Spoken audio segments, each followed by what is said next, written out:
The Court cited to the petition of Smith, which dealt not with the Home Rule Act, but dealt with the recall. But the provisions, as we point out in our brief, of the recall statute under which Smith was decided is virtually identical, verbatim, what is now in the Walsh Act was not there then. Again, in the petition of Smith, the Court found that the language, the requirement that the petition be verified by a signer was mandatory. It was not directory. It could not be ignored.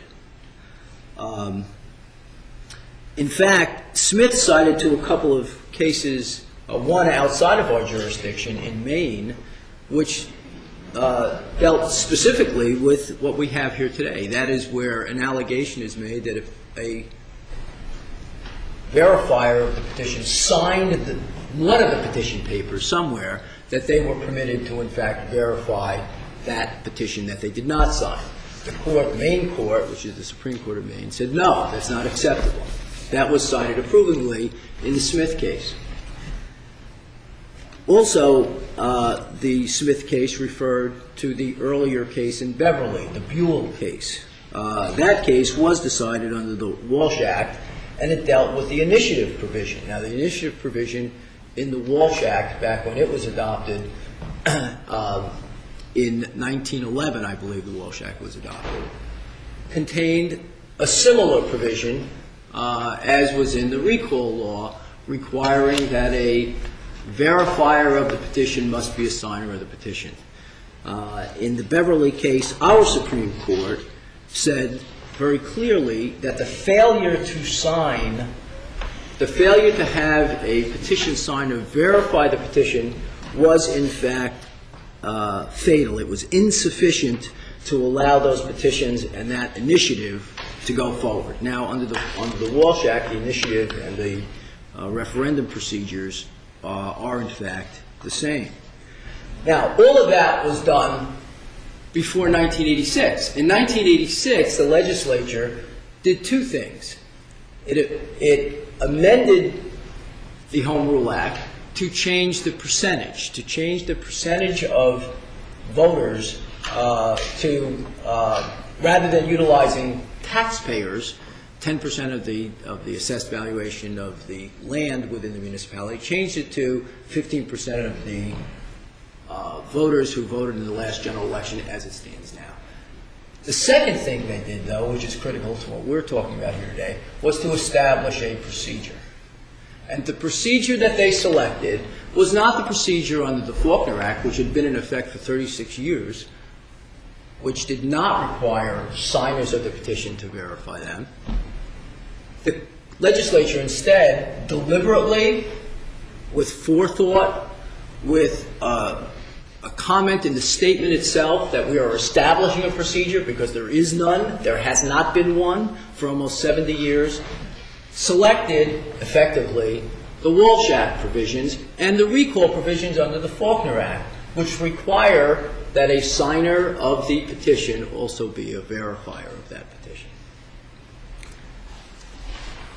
We suggest, Your Honor, that when the legislature made that amendment, it did not intend for that amendment to be discretionary, because that was the problem that had occurred over the past 70 years when there was no such procedure. To now say that the procedure that is set forth in the Home Rule Act, specifically with regard to the manner in which petitions are verified, is a technicality, is something that can be ignored, is something that can be disregarded, that is not critical to it, flies in the face of the case law, which interpreted exactly the same language and found that the failure to comply is, in fact, fatal to the petition. So now, Your Honor, you did not have, I submit, the benefit of that legislative history at the time that we were here on the order to show cause. That order to show cause came in. We did not even file a brief in response to it. We came in for the injunctive relief, and the Court allowed the matter to go forward.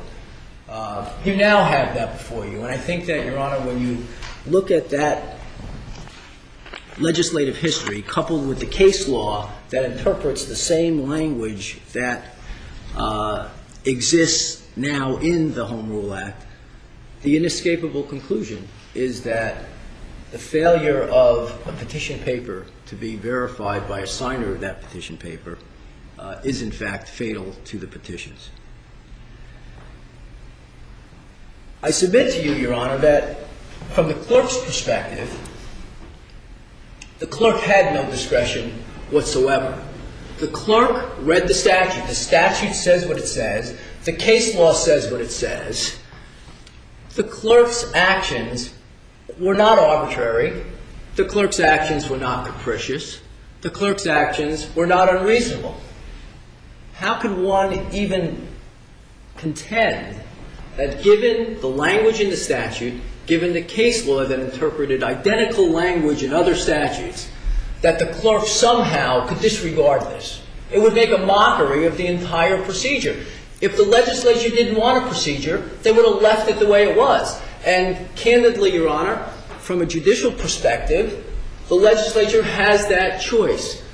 There is no constitutional right to a referendum. There is no constitutional right to a recall. Well, now there is. There wasn't back then.